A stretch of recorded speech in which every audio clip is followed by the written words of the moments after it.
இறையேசுவில் அன்பார்ந்த சகோதர சகோதரிகளே, மாற்றம் என்பது நம்முடைய மனித வாழ்வின் யதார்த்தமாக இருக்கின்றது. நேற்று இருந்தது இன்று இல்லை, இன்று இருப்பது நாளை இருக்கப் போவதில்லை. ஒவ்வொரு நாளும் ஒவ்வொரு நொடி பொழுதும் இந்த உலகத்திலே நாம் வாழுகின்ற சமுதாயத்திலே ஏதாவது ஒரு மாற்றம் நிகழ்ந்து கொண்டே இருக்கின்றது. ஒரு காலத்திலே சிக்கி முக்கி கல்லை கொண்டு அதை உரசி நெருப்பை கண்டுபிடித்த மனிதன் கடவுள் தனக்கு கொடுத்த அறிவு திறத்தினால் ஞானத்தினால் எவ்வளவோ மாற்றங்களை நிகழ்த்தி இருக்கின்றான், எவ்வளவோ சாதனைகளை படைத்திருக்கின்றான். மாற்றம் என்பது வளர்ச்சியின் அறிகுறியாக இருக்கின்றது. நாம் வாழுகின்ற இந்த சமுதாயத்திலே பார்க்கின்றோம், எத்தனையோ மாற்றங்கள் இதுவரை நடைபெற்றிருக்கின்றன. சமூக ரீதியாக, ஆன்மீக ரீதியாக, அரசியல் ரீதியாக, பொருளாதார ரீதியாக எத்தனையோ மாற்றங்களை நாம் சந்தித்திருக்கின்றோம். ஒரு காலத்தில் தங்களுடைய கொள்கைகளை பரப்பி மக்களுக்காக போராடுவோம், உயிரை கொடுப்போம் என்று சொல்லி மக்களிடத்திலே வாக்குகளை பெற்று அரசியல் தலைவர்கள் ஆட்சிக்கு வந்தார்கள். ஆனால் இன்றைய சூழ்நிலையிலே தங்களிடம் இருக்கின்ற பணத்தை கொடுத்து, இலவசங்களை கொடுத்து, மக்களை ஏமாற்றி மக்களிடமிருந்து ஓட்டுகளை வாங்கி அவர்கள் பொறுப்புக்கு வருகின்றார்கள். இது அரசியல் மாற்றமாக இருக்கின்றது. ஒரு காலத்தில் 1965 ஆண்டு வரை இரண்டாம் வத்திக்கான் சங்கம் நடைபெறுகின்ற வரையில நம்முடைய கத்தோலிக்க திருச்சபையில எல்லா வழிபாடுகளும் லத்தீன் மொழியில்தான் நடந்தன. அதிலும் திருப்பலியில குருவானவர் அந்த பக்கம் திரும்பி இருப்பார், மக்களை சந்திக்க மாட்டார், மக்களை முகம் பார்த்து பேச மாட்டார். அவர் பின்புறமாக திரும்பி திருப்பலியை நிறைவேற்றுவார். ஆனால் இன்று மனிதர்கள் எந்த மொழியை பேசுகின்றார்களோ அந்த மொழியிலே அவர்களுக்கு வழிபாடு நடத்தப்பட வேண்டும், திருப்பலி நடத்தப்பட வேண்டும், மறையுரைகள் ஆற்றப்பட வேண்டும் என்று திருச்சபையானது கட்டளை பிறப்பித்திருக்கின்றது. இது ஆன்மீக மாற்றமாக இருக்கின்றது. ஒரு காலத்தில் தன்னுடைய மானத்தை மறைப்பதற்காக இலை தலைகளை ஆடையாக உடுத்திய மனிதன் இன்று விதவிதமாக ஆடைகளை உடுத்துகின்றான். ஒரு காலத்தில் பழங்களையும் காய்களையும் கிழங்குகளையும் தின்று வாழ்ந்த மனிதன் இன்று எத்தனையோ வகையான உணவுகளை சமைத்து உண்டு மகிழ்கின்றான். இது சமூக ரீதியிலான மாற்றம். இப்படியாக எத்தனையோ மாற்றங்களை நம்முடைய மனித வாழ்க்கையிலே நாம் சந்தித்திருக்கின்றோம். அதைத்தான் இன்றைய முதல் வாசகத்திலும் பார்க்கின்றோம். இஸ்ராயல் மக்களுடைய வாழ்க்கையிலே ஒரு நடந்த மாபெரும் மாற்றம். இஸ்ராயல் மக்கள் பாபிலோனிலே அடிமைத்தலைகளாக இருந்தார்கள். இருட்டு நிறைந்த வாழ்க்கையை வாழ்ந்தார்கள். பாவம் ஒரு பக்கம், தண்டனை ஒரு பக்கம், வேதனை மறுபக்கம் என்று அவர்களை இருள் சூழ்ந்திருந்தது. ஒளி இல்லை, மகிழ்ச்சி இல்லை, சந்தோஷம் இல்லை, நிம்மதி இல்லை. எங்கு பார்த்தாலும் இருட்டு இருட்டு. அப்படி இருளிலே வாழ்ந்த மனிதர்களை பார்த்து எசாயா இறைவாக்கினர் மிகவும் அழகாக சொல்லுகின்றார். இதோ காரிருளிலே வாழ்ந்த மக்கள் பேரொளியை கண்டார்கள். என்னதொரு மாற்றம்! இருளிலிருந்து ஒளிக்கு கடவுள் அவர்களை அழைத்துச் செல்லுகின்றார். அழிவிலிருந்து வாழ்வுக்கு கடவுள் அவர்களை அழைத்துச் செல்வதை பார்க்கின்றோம். இதோ துன்ப துயரம் பாவம் என்ற இருளிலே வாழ்ந்த மக்களுக்கு மகிழ்ச்சி, மீட்பு, வாழ்வு என்ற ஒளியை கொடுத்து அவர்களுடைய வாழ்க்கையை முழுவதுமாக கடவுள் மாற்றுவதை இன்றைய முதல் வாசகத்திலே இறைவாக்கினர் எசாயா நமக்கு அழகாக எடுத்துச் சொல்லுகின்றார். அதே மாற்றத்தை ஆண்டவர் இயேசு கிறிஸ்துவிடத்திலே பார்க்கின்றோம். ஆண்டவர் இயேசு கிறிஸ்து பிறந்து வளர்ந்து 30 ஆண்டுகள் தனிமையிலே வாழ்ந்தார். பாலைவனத்திலும் காடுகளிலும் மலைகளிலும் குன்றுகளிலும் வாழ்ந்தார். மக்களை சந்திக்கவில்லை, மக்களோடு வாழவில்லை. மாறாக தன்னை முழுமையாக தனிமைப்படுத்தி கொண்டு தனிதொரு வாழ்க்கையை வாழ்ந்த ஆண்டவர் இயேசு கிறிஸ்து 31வது வயது தொடக்கத்திலே மக்களோடு வாழ்வதற்காக தன்னையே மாற்றிக்கொள்ளுகின்றார். அதைத்தான் இன்றைய நற்செய்தியிலே நாம் அழகாக வாசிக்க கேட்டோம். யோவான் கொல்லப்பட்டதை கேள்விப்பட்ட ஆண்டவர் யோவானுக்கு அடுத்ததாக தான் தன்னின் இறையாட்சி பணியை ஆரம்பிக்க வேண்டும் என்று எண்ணம் கொண்டவராக மக்களை தேடி வருகின்றார். கலிலேய பகுதிக்கு வந்து மக்களை தேடி வந்து, இதோ இறையாட்சி நெருங்கி வந்து விட்டது, காலம் நெருங்கி வந்து விட்டது, மனம் மாறுங்கள், உங்களுடைய பாவ வாழ்க்கையை விட்டுவிட்டு கடவுளை ஏற்றுக்கொள்ளுங்கள், கடவுள் மீது விசுவாசம் கொண்டு உங்களுடைய வாழ்க்கையை மாற்றுங்கள் என்ற ஒரு மாபெரும் அழைப்பை அவர் கொடுப்பதை பார்க்கின்றோம்.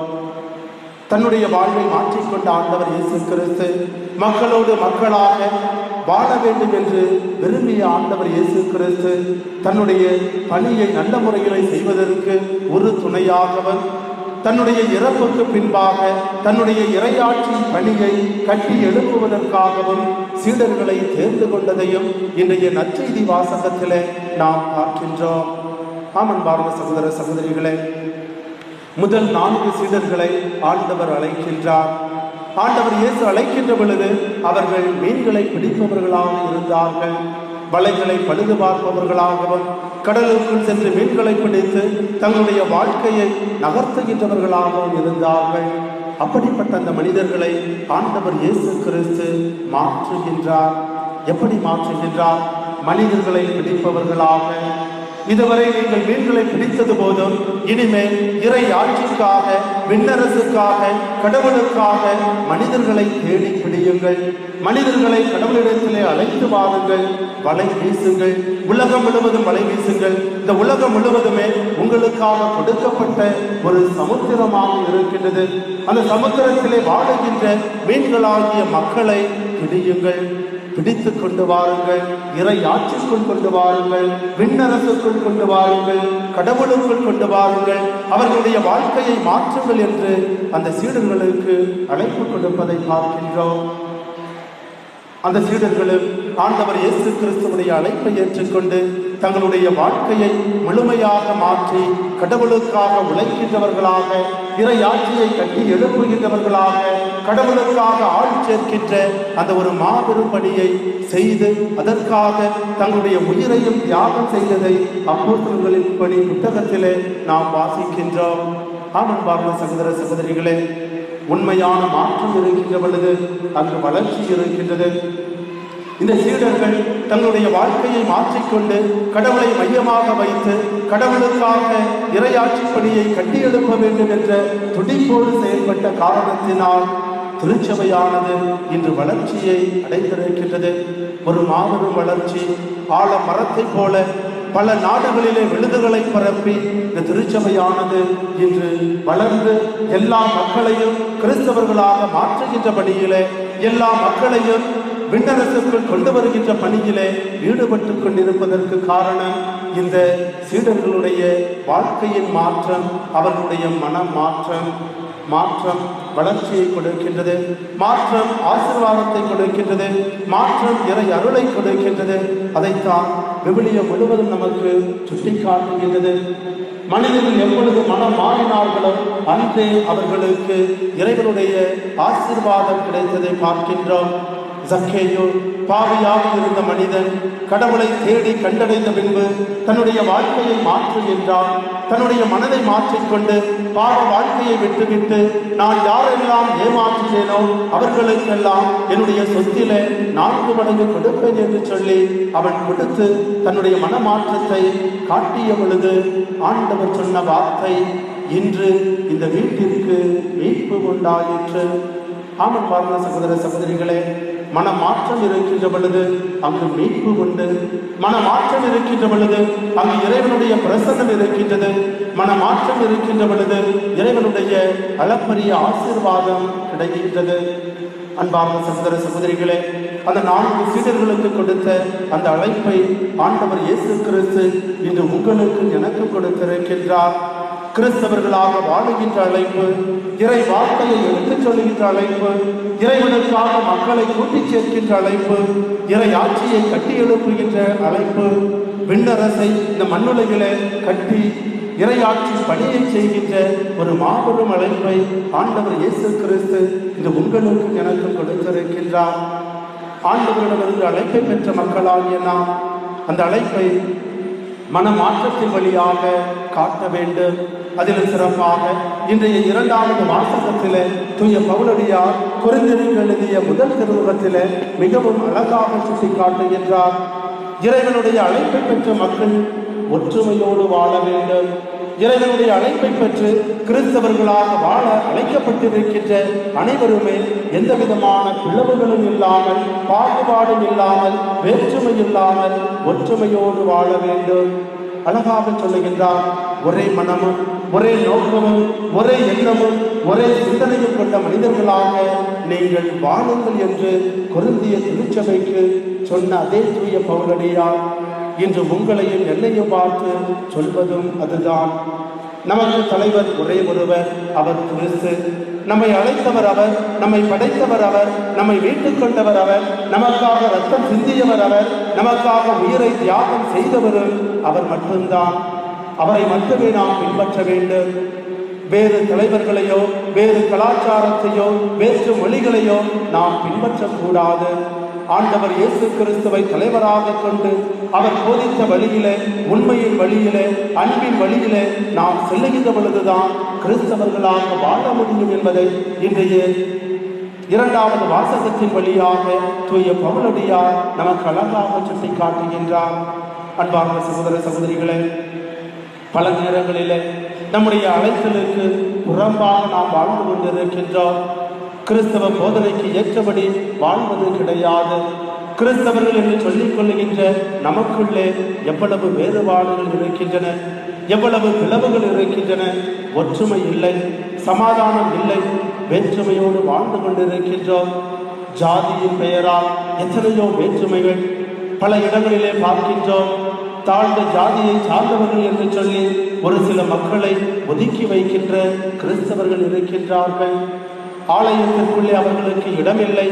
திருப்பலிக்கு வர வேண்டும் என்றால் கோவிலுக்கு வெளியே தான் வர வேண்டும், கோவிலுக்குள் வரக்கூடாது. அந்த இடத்திலிருந்து குருக்கள் வர முடியாது. குருக்கள் அவர்கள் அந்த இடத்திலிருந்து அழைப்பு இல்லை என்று சொல்லி அவர்களை மட்டம் தட்டுவதை நாம் பார்த்து கொண்டிருக்கின்றோம். இதே போல மொழியின் பெயரால், பாஷையின் பெயரால் நாம் பிளவுபட்டுக் கொண்டிருக்கின்றோம். நான் இந்த மொழி பேசுபவன், நீ அந்த மொழி பேசுபவன், நமக்குள்ளே ஒற்றுமை இல்லை, வேறுபாடு இருக்கின்றது என்று நாம் சொல்லி தெரிந்து கொண்டிருக்கின்றோம். மொழி என்பது நமக்கு தடையாக இருக்கக்கூடாது. நம்முடைய ஒற்றுமைக்கு, கிறிஸ்துவை நாம் ஒன்று சேர்ந்து வழிபடுவதற்கு மொழி என்பது தடையாக இருக்கக்கூடாது. கடவுள் எல்லா மொழிகளையும் புரிந்து கொள்ளுகின்றவர். எல்லா இனத்து மக்களையும் எல்லா மொழி பேசுபவர்களையும் தம்முடைய சீடர்களாக வைத்துக் கொண்டிருப்பவர் நம்முடைய தேவன். அந்த தேவனிடத்திலே வருகின்ற பொழுது மொழியின் பெயரால் நாம் பிரிந்து கிடக்கக்கூடாது. அதே போல நம்மிடத்தில் இருக்கின்ற செல்வத்தின் பெயரால், பணத்தின் பெயரால் பல நேரங்களிலே நாம் வேற்றுமையோடு வாழ்ந்து கொண்டிருக்கின்றோம். நான் உயர்ந்தவன், நீ தாழ்ந்தவன், நான் பணக்காரன், நீ ஏழை, நான் இருப்பவன், நீ இல்லாதவன், நான் வளமையோடு இருப்பவன், நீ வறுமையிலே வாழுகின்ற பிச்சைக்காரன் என்று மற்ற கிறிஸ்தவர்களை நாம் ஏளனத்தோடு, அவமான பார்வையோடு, கேவலத்தோடு பார்த்து கொண்டிருக்கின்றோம். இவையெல்லாம் மாற வேண்டும். எத்தனையோ மாற்றங்களை நாம் கொண்டு வந்திருக்கின்றோம். ஆனால் இந்த மாற்றம் வேண்டும். அதுதான் உண்மையான மாற்றம். நமக்குள்ளே இருக்கின்ற மதத்தின் பெயராலும், ஜாதியின் பெயராலும், மொழியின் பெயராலும், செல்வத்தின் பெயராலும், படிப்பின் பெயராலும் இருக்கின்ற வேற்றுமைகளை களைந்து நாம் ஒன்றுபட்ட சமுதாயமாக, கிறிஸ்தவ சமுதாயமாக, ஆண்டவர் இயேசு கிறிஸ்துவனுடைய இறையாட்சியின் மக்களாக ஒற்றுமையோடு வாழுகின்ற பொழுதுதான் உண்மையான மாற்றம் நம்மிடையே நிலவும். அத்தகைய மாற்றத்தை தான் கடவுள் என்று நம்மிடத்திலிருந்து எதிர்பார்க்கின்றார். இதோ அந்த கலிலேய பகுதியிலே மனம் மாறுங்கள், இறையாட்சி நெருங்கி வந்துவிட்டது என்று சொன்ன அதே ஆண்டவர் இயேசு கிறிஸ்து இன்று நம்மை பார்த்து சொல்வதும் இதுதான். மனம் மாறுங்கள். உங்களிடையே இருக்கின்ற வேற்றுமைகளிலிருந்து, பிளவுகளிலிருந்து, பிரச்சனைகளிலிருந்து, குறைபாடுகளிலிருந்து, தவறுகளிலிருந்து, தீய எண்ணங்களிலிருந்து, பொறாமைகளிலிருந்து, வஞ்சகத்திலிருந்து, பழி வாங்குகின்ற எண்ணத்திலிருந்து மனம் மாறுங்கள். மனம் மாறி ஒரே திருச்சபையாக, ஒரே குடும்பமாக, ஒரே கிறிஸ்தவ சமுதாயமாக வாழுங்கள் என்ற ஒரு மாபெரும் அழைப்பை ஆண்டவர் இயேசு கிறிஸ்து இன்று நமக்கு கொடுக்கின்றார். இந்த அழைப்பை நாம் ஏற்றுக்கொள்ள போகின்றோமா அல்லது ஏற்றுக்கொள்ளாமல் நம்முடைய விருப்பத்திற்கு ஏற்றபடி தாந்தோன்றித்தனமாக வாழப் போகின்றோமா? சிந்தித்து பார்ப்போம். ஆண்டவர் இயேசு கிறிஸ்து கொடுக்கின்ற அழைப்பை ஏற்றுக்கொண்டு உண்மையான மன மாற்றத்தோடு வாழுகின்ற பொழுது நாம் அனைவருமே இறை ஆட்சியின் மக்களாக வாழ முடியும். ஆண்டவர் இயேசு கிறிஸ்துவுடைய உண்மை சீடர்களாகவும் இருக்க முடியும். அப்படி வாழுகின்ற பொழுது இறைவன் நம்மை தேடி வந்து நம்முடைய குறைகளை போக்கி நம்மை பல்வேறு நன்மைகளால் நிரப்புவார். நமக்கு பல்வேறு ஆசீர்வாதங்களை தருவார். எப்பொழுது நினிவே நகர மக்கள் மனமாற்றம் பெற்றார்களோ அப்பொழுது அவர்களை ஆசீர்வதித்த இறைவன் நம்மையும் தேடி வந்து நம்மையும் நிறைவாக ஆசீர்வதிப்பார். எனவே அன்பார்ந்த சகோதர சகோதரிகளே, இறை ஆட்சியும் மக்களே, ஆண்டவர் இயேசு நமக்கு கொடுத்திருக்கின்ற இந்த அழைப்பை ஏற்றுக்கொண்டு நம்மிடையே இருக்கின்ற எல்லா விதமான வேற்றுமைகளையும் பிளவுகளையும் களைந்து ஆண்டவர் இயேசுவுடைய உண்மை சீடர்களாக, ஒரே சமுதாயமாக, ஒரே உள்ளமும் எண்ணமும் நோக்கமும் கொண்டவர்களாக வாழ முயற்சி செய்வோம். அதன் வழியாக இறைவனுடைய ஆசிரையும் அருளையும் நிறைவாக பெற்றுக்கொண்டு மகிழ்ச்சியோடு வாழ முயற்சி செய்வோம். நம்மை படைத்து நம்மை அழைத்த கிறிஸ்து நம்மை தொடர்ந்து ஆசீர்வதித்து வழிநடத்துவாராக. ஆமென்.